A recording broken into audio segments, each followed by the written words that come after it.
बीड जिल्ह्यातील सरपंच सुरक्षित नाही तर बीडमध्ये महिला सरपंचाला जीवे मारण्याची धमकी। ममदापूरमध्ये सरपंच महिलेकडे खंडणीची मागणी।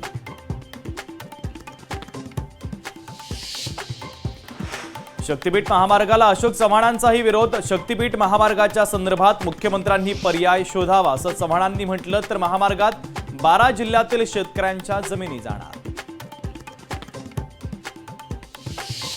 कोल्ड प्लेसाठी आलेले तरुण नशेमध्ये मग्न। खुल्या मद्यप्राशन करतानाचा व्हिडिओ समोर। तरुणांकडे पोलिसांचं दुर्लक्ष होतंय का असा प्रश्न उपस्थित।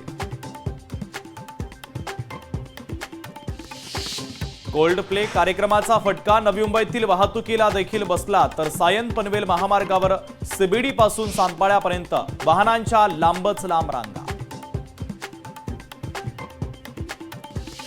ऐन लग्नसरायमध्ये ग्राहकांना घाम। सोनं 80,000 पार। सोन्याच्या भावात 8 दिवसात 2,000 रुपयांची वाढ तर चांदीच्या भावात 3,000 रुपयांची वाढ।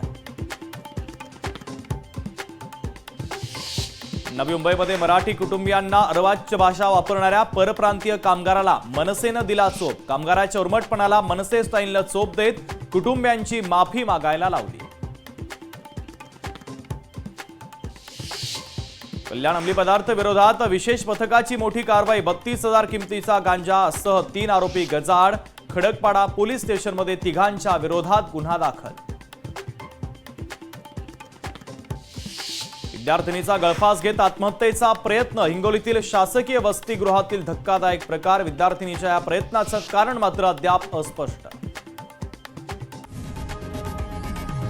लोकशाही मराठी ऐका, पहा, जागरूक रहा।